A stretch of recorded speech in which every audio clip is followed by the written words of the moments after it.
This week on CNBC Sport the Podcast, former tennis player and coach and current tennis broadcaster Brad Gilbert joined me from Roland Garros for his thoughts on the state of tennis, the rather bizarre business of tennis coaching, and why he thinks tennis players should unionize for better pay. I do think that both tours, the players need to form unions. And if they are stronger as one, I'm for it. Plus, I speak with CNBC valuation expert Mike Ozanian on the biggest sports story in New York these days, the success and future of the New York Knicks. And if we're in the midst of one of the most unlikely redemption stories for Knicks owner Jim Dolan. It's all coming up this week on CNBC Sport the Podcast. I am pleased to be joined by former professional tennis player, tennis coach, tennis announcer, Brad Gilbert, and I want to talk about the business of all three of those things, playing, coaching, and announcing. But before we get into any of that, I'm just curious to hear your take on the general state of tennis today. And I want to talk about that broadly speaking, and then maybe I have a sub-question about the two individual tours. But we see the ratings for all of these sports go up. But in American culture, football still dominates. And I'm just curious to get your take, since you've been around the sport for decades, about where you think we are today, particularly geared toward the United States in terms of attention to professional tennis. Alex, how you doing?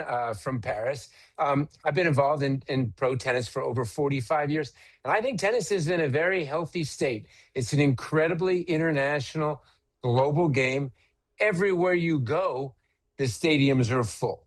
So I feel like the sport is healthy. We're star-driven. It's a bit of a bummer at the moment that Alcaraz is missing this French Open and Wimbledon. Sinner on the men's side is dominating, but I do think the sport is in a very healthy position. You mentioned in Paris, of course, the French Open ongoing. That's where you are right now. Roland Garros in the background for you, for those that are watching this. It strikes me, and you alluded to it a little bit there, that the men's tour and the women's tour are in different places, right? Every tournament, it seems like the women's tour is sort of wide open. And in the men's tour, it's kind of these same two guys, Sinner and Alcaraz, winning every single tournament. If you were to buy stock in one of the two, the men's or the women's, which is the healthier tour right now? I might say that the men's tour at the moment is probably in a healthier state. The tour does really well when they play together. They have about 5 or 6 big combined events, and then they also are together at slams. It's the only sport where you have men and women together, like in basketball and golf and other big sports where they both play, they're never together. Tennis has been the only sport that they've ever been together, and it's also the only sport ever where they've got equal prize money. There are some people, because of the nature of what you just described, that think there should literally just be one tour, and that the WTA and the ATP should come together. Are you in that camp? We're together as one and it makes us stronger, then it's a good idea.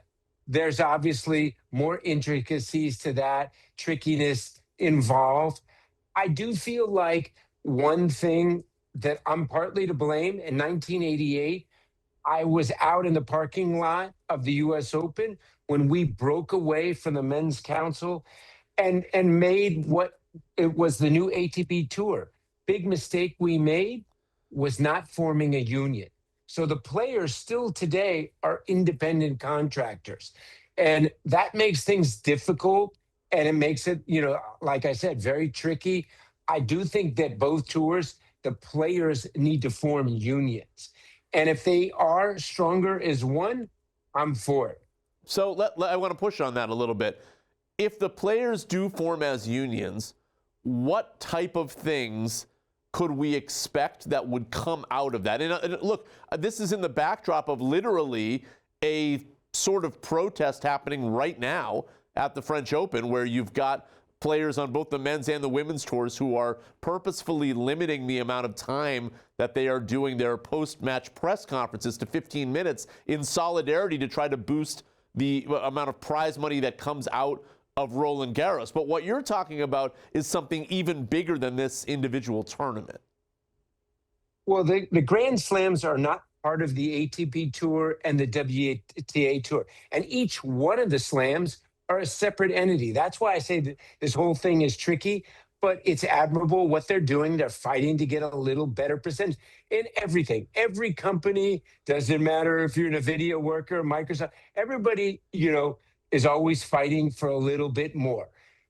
But you're a lot stronger position if you are a union and you have your own representation. On the men's tour, the CEO equally represents the tournaments and the players, which makes it a tough situation for the players. But I do believe they are creating awareness. They have now opened the dialogue that the French are maybe willing to give a little more. So I'm for a friendly protest. I don't know that striking is, a good option, but open communication is a good thing. Who needs this more in terms of increased benefits, though? Because it strikes me that the top players probably are doing quite fine right now. I mean, the prize money is in the multi-million dollars for many of these players. But if you start to look down to player 200, 300, it can get dicey to make a living when you're also having to pay for all your travel and your coaches and everything that goes into it. Is it that group of players that really needs the bump up in pay? Absolutely, Alex. It's between the guys and women between 100 and 300. And unlike team sports, where you don't pay for your coach, the physio, the traveler, in tennis, you're an independent contractor. If you hire a team, you have to pay everybody's expenses. And players between 100 and 300, are really struggling. And they need to be in the 4 Grand Slams because they offer way more prize money. They might make half their money at least just from those 4 tournaments. So I think it's, the top players, no matter what the system is, they're always going to do great.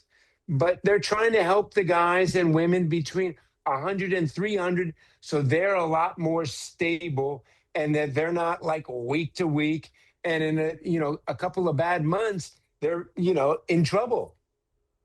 Yeah, it strikes me that there's an obvious trickle-down effect of what that would have in terms of the way that we develop for youth tennis, right? In other words, if you are going to be the 200th ranked player in the world and you're going to struggle to make a living, then as a parent of a child, you got to wonder, is it worth it for me to invest all of this time and resource in my kid to play professional tennis when it's so risky that they can make a living here? I'm curious to hear your thoughts on the state of youth tennis in terms of how parents are molding their children into top players. You went through college. You did it in a more traditional way.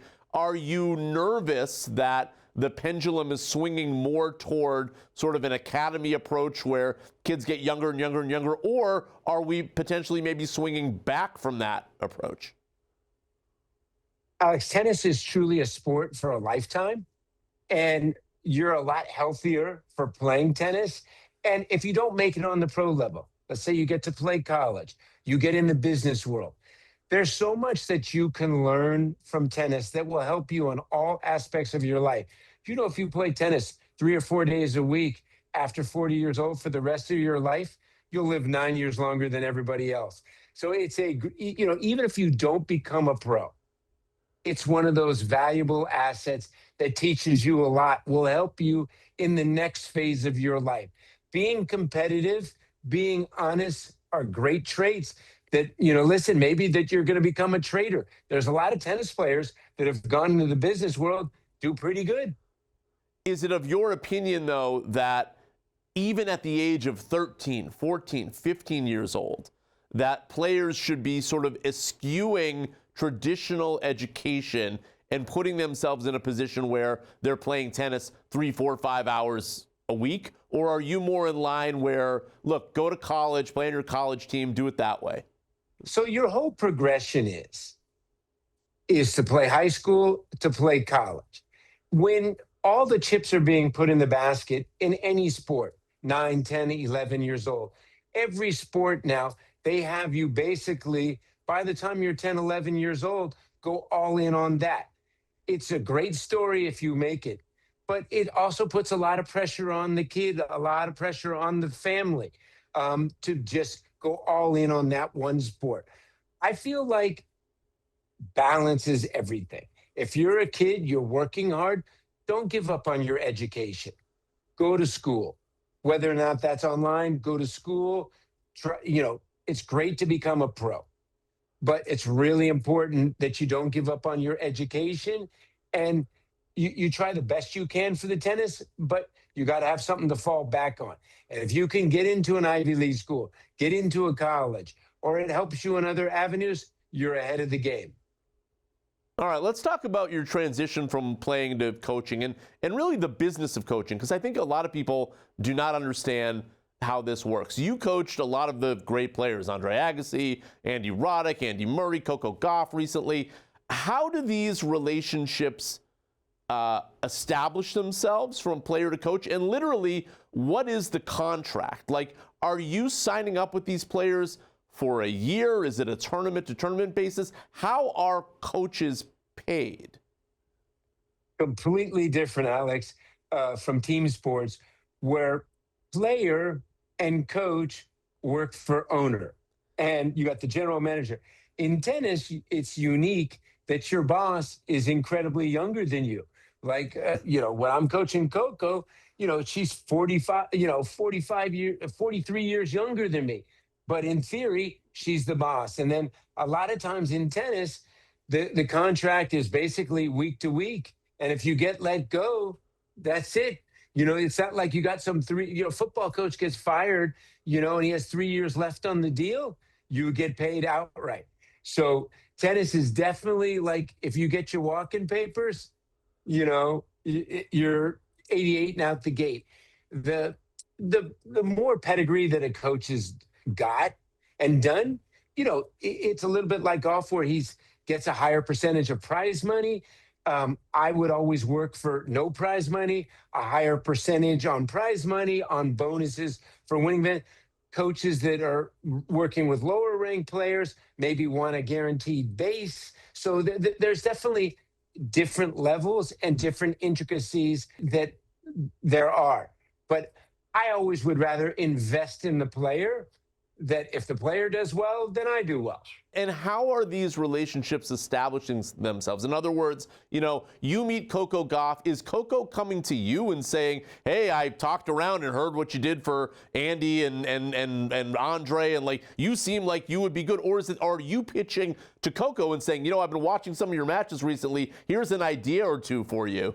It's not exactly like that. But, if you're not coaching, sometimes, obviously, if you have a good pedigree, they reach out to you. And it's usually the agent will reach out to you.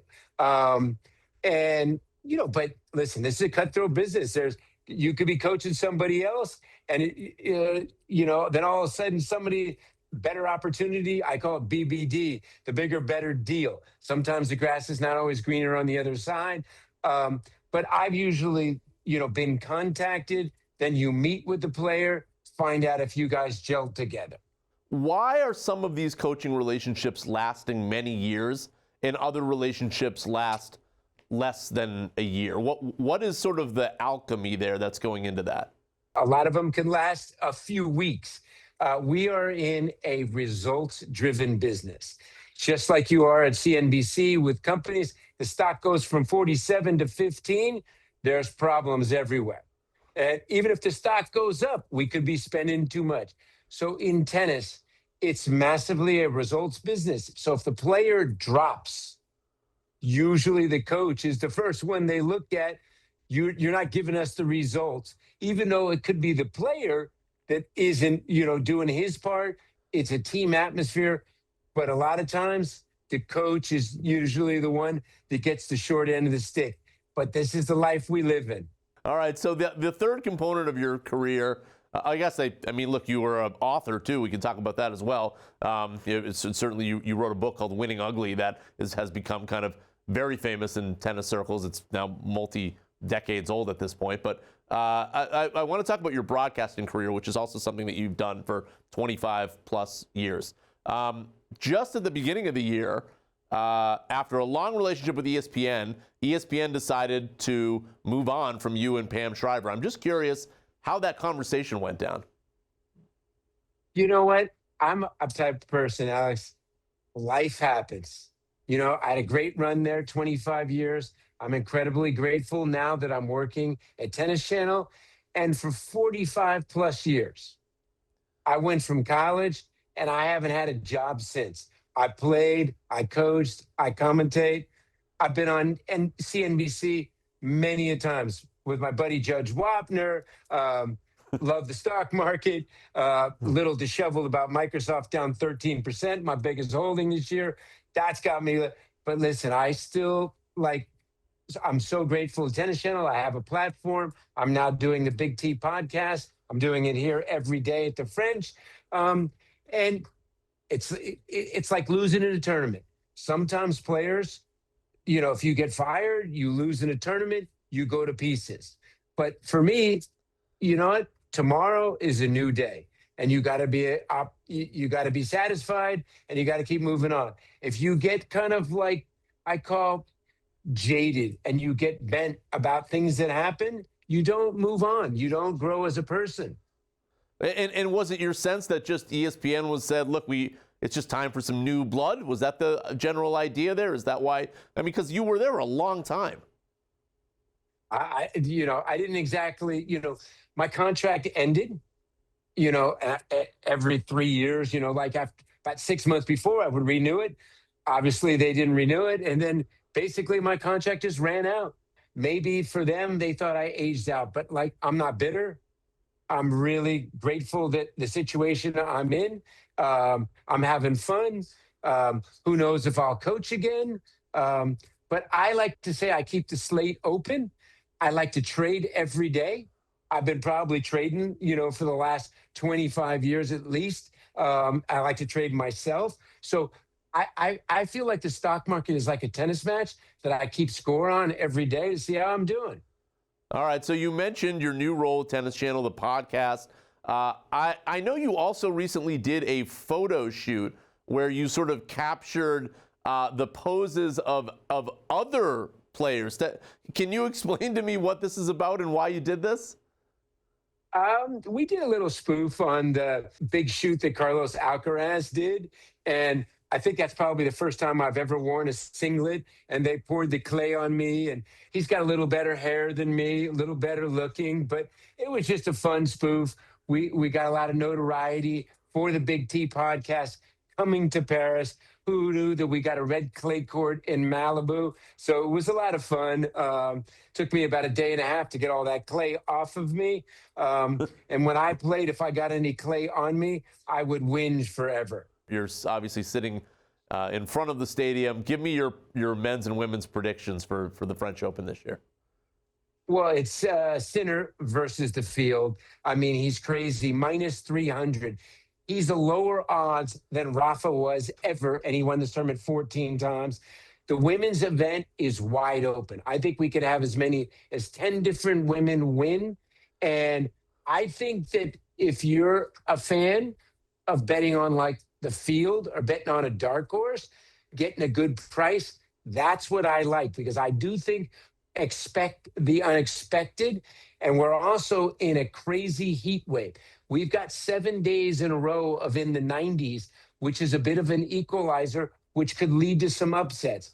But on the women's side, like I said, if you like a flyer, I would take that.